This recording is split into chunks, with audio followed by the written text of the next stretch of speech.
didn't start a forest fire. No kidding. Huh? There's something weird attached to it.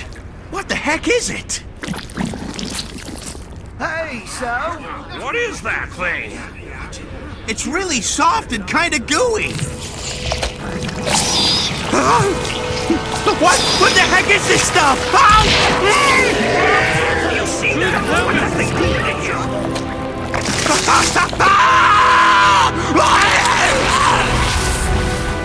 That was how it began, the first of many strange and disturbing encounters. But there was one particular incident that occurred on a cold winter's night sometime after the end of the war. Those who were there would never forget what they saw.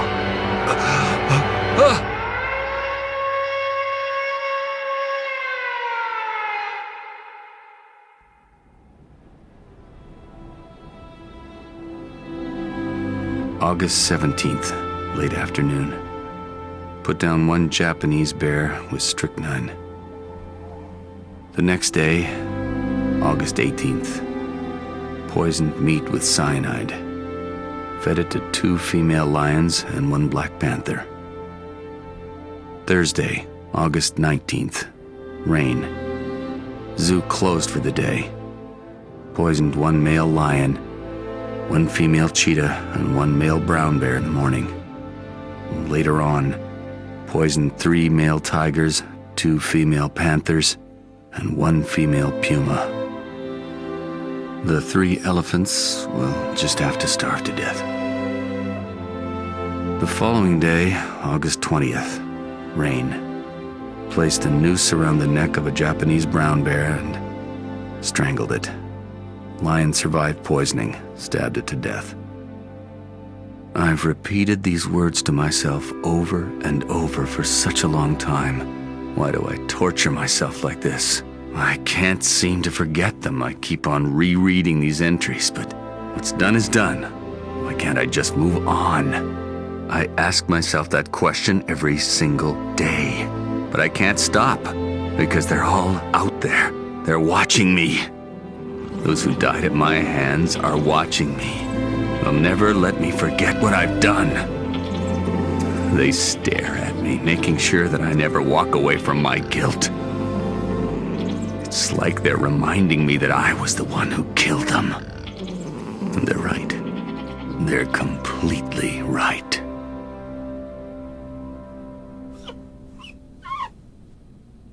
Katsuhiro Yagi, 40 years old, born in Aomori, works as a zookeeper. I don't think he has any priors, but I'm checking just in case. And I don't know if this is important or not, but he didn't participate in the war effort. What? Well, maybe he didn't pass the Army medical. That's likely, which would mean he was ridiculed too. Yeah, there was a lot of that going on. He was orphaned at a very early age. A man of few words, he has no real friends to speak of. We called in a few of his co-workers to provide character references.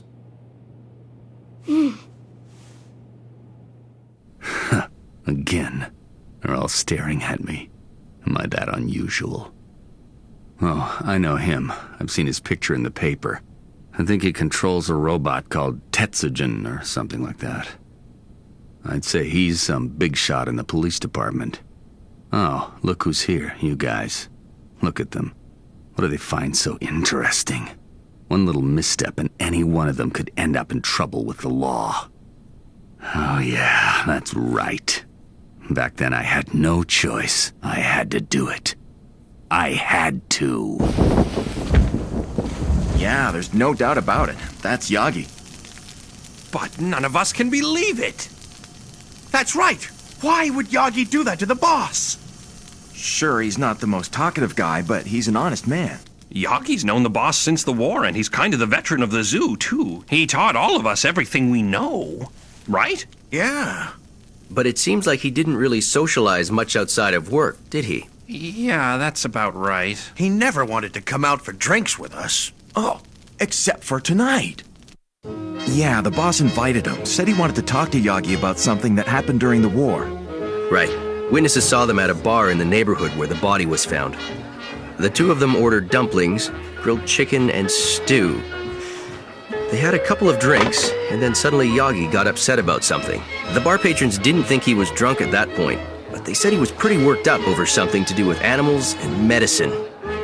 Do you think this could be about the euthanasia thing? There's no point in mentioning something like that now. What do you mean by euthanasia? You see, we don't like talking about it. Yeah. Sorry I'm so late.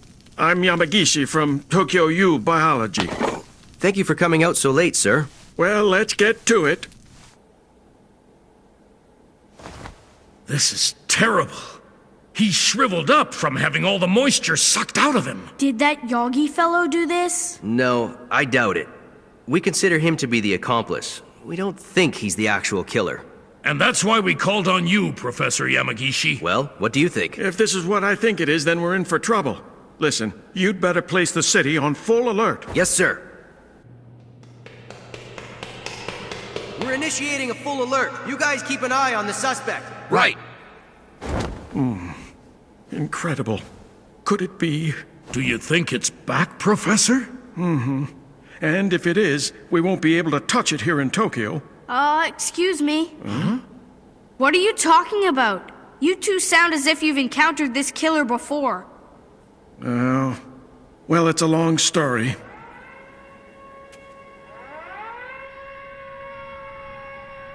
They're wasting their time sounding the alarm. They'll never catch him. How did he ever survive that day? That's right. The first time we met, it was on a night just like this, with the sirens wailing in the city. That day, Tokyo was burning in a massive air raid. I'd been working the night shift when the raid started, and I managed to jump into an underground storage room. The bombing was merciless and the power was knocked out. I was in total darkness. The ground shook from the explosions, but I didn't feel any fear. Maybe it was because I was already an orphan and I'd never been allowed to join the army. I was already in darkness, a lonely figure shunned by society. Oh yes, no one would care if I died. I don't care if the roof collapses and I'm buried alive in the dark. I just don't care. That's how I felt. But there were others who had different plans for me.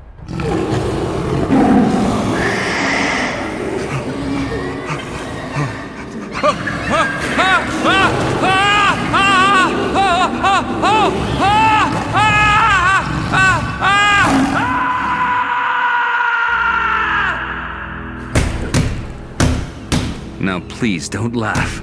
Just moments before, I'd been thinking how I didn't care if I lived or died. I was used to this kind of torment, but suddenly I just couldn't take it anymore. All those animals were staring at me like they were back from the dead, sent to avenge their own deaths. It was then I noticed a strange shining glow, like a ray of light driving the darkness back from my pitiful self.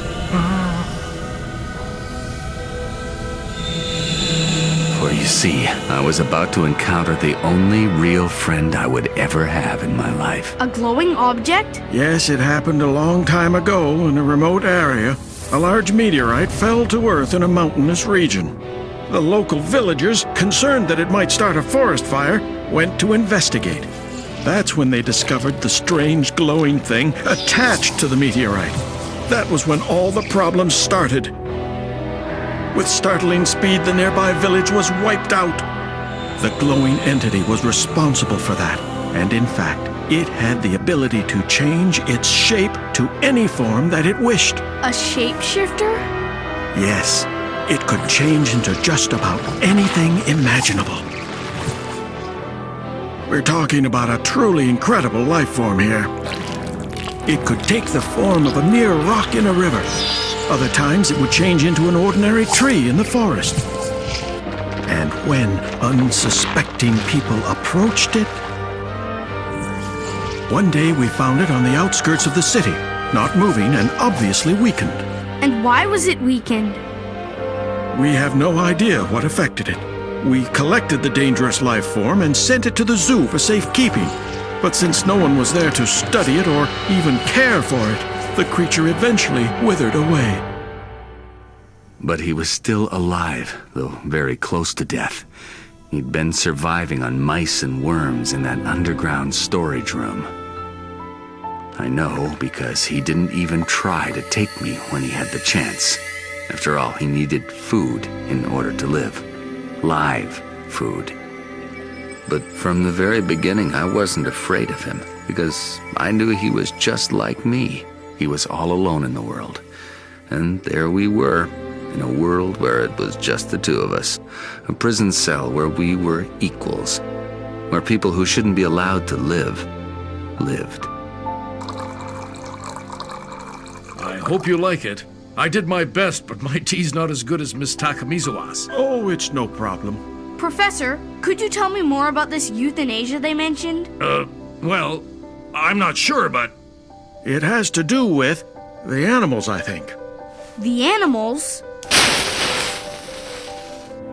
Listen carefully, Shotaro. Just before the end of the war, the zoo realized it could have a big problem on its hands. Yes. Imagine if the cages and pens became damaged during the bombing.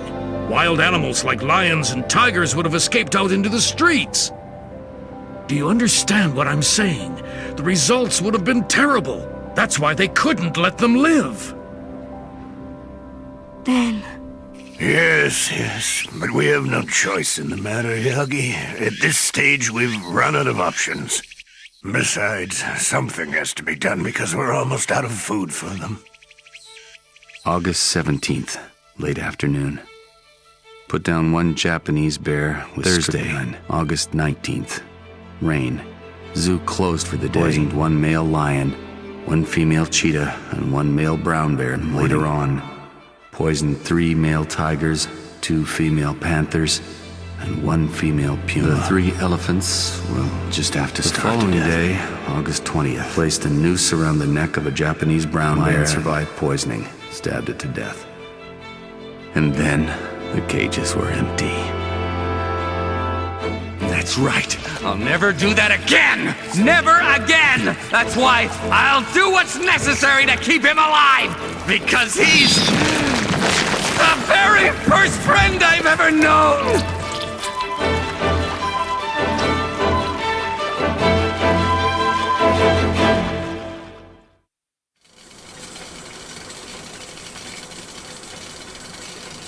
Now I see. I never realized.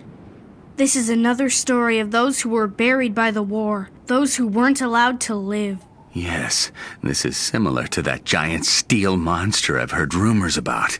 He was supposed to suffer the same fate. No, maybe it's not quite the same. What's that? Speak clearly! What the heck are you muttering about?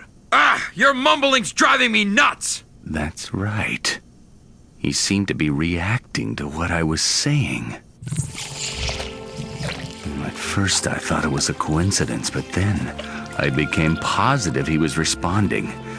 It was as if he could understand every word I was saying. So I talked, like I was having an easy conversation with my best friend, about the place I was born, about my upbringing, about my job and where I lived, about how I lived.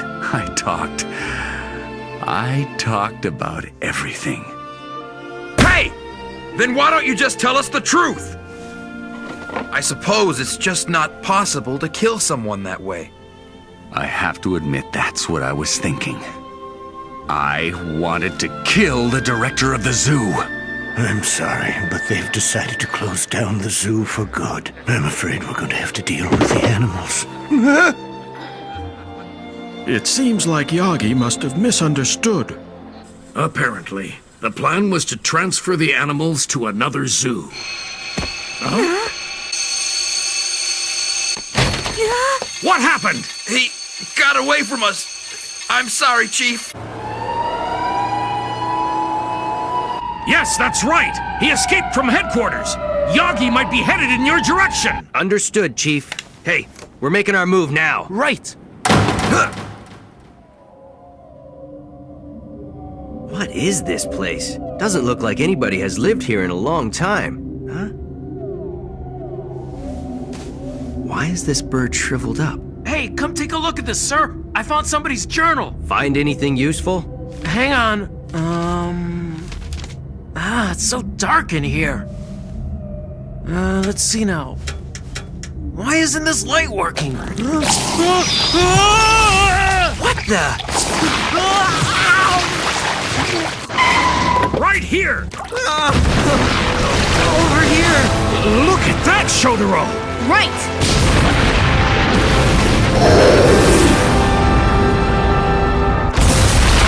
Wow! What is it doing? He's here! All right, now go get it!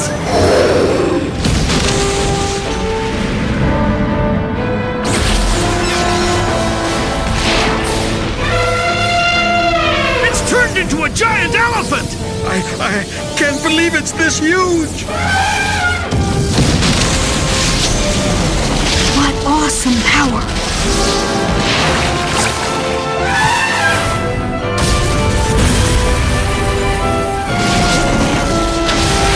It tore Tetsujin's arm off! You've got to get up, Tetsujin!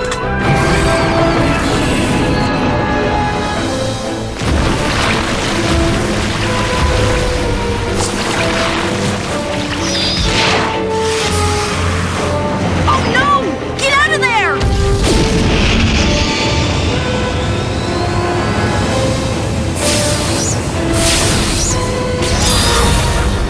All right!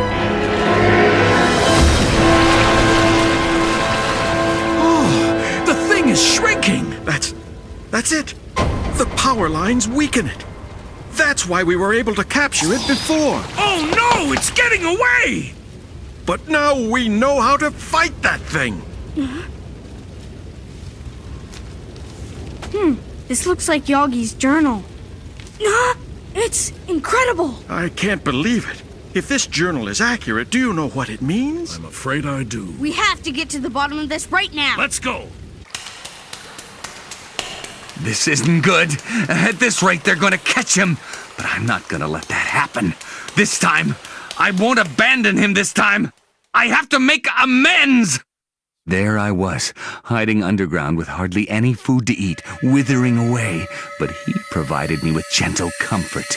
We should always be together, together forever. Now look what I've done. I've ruined everything!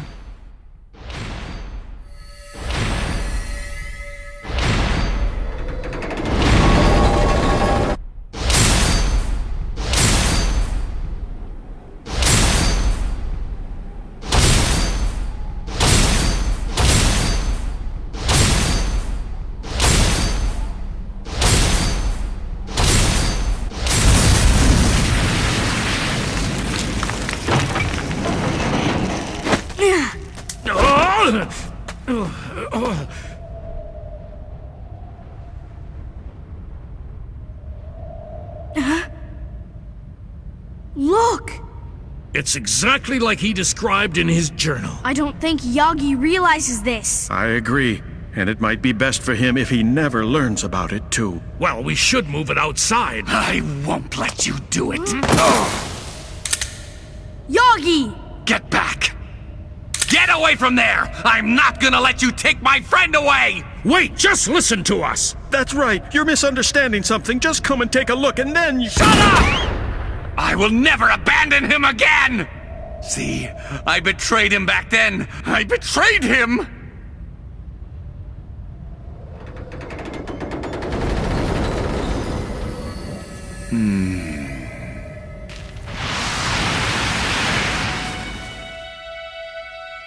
Eventually, I returned to the outside world by myself. I abandoned him because he couldn't join me in the real world. That's right. I betrayed his trust just like I betrayed the trust of those poor animals. But this time I won't do it. I swear it. I'm gonna protect him this time. Got him! Tetsujin, do it!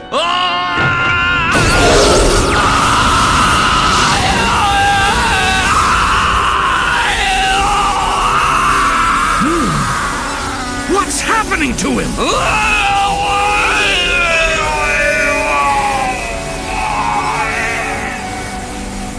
It's true. He actually believed he was Yagi right until the very end. Yes, Yagi wrote in his journal until the very end. And the entity, upon reading the contents of the journal, decided to pick up Yagi's life where he had left off. But the end was inevitable for both of them.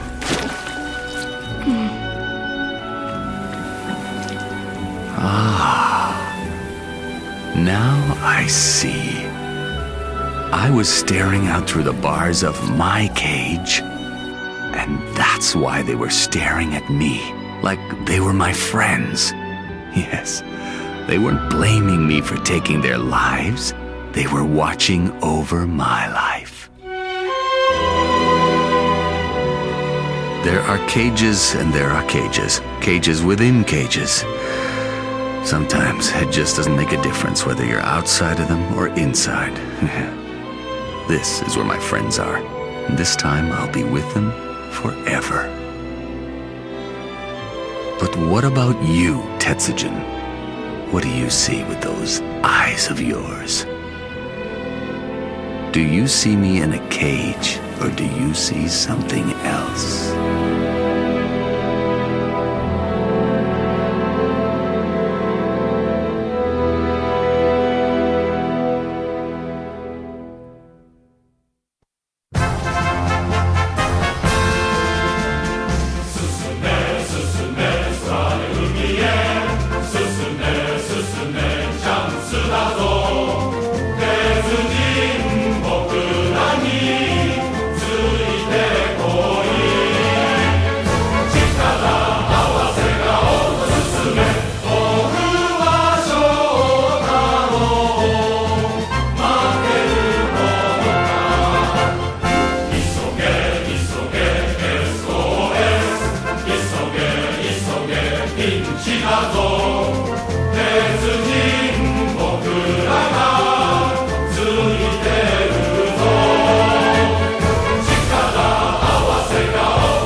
Next time, Black Mask, the Phantom Thief.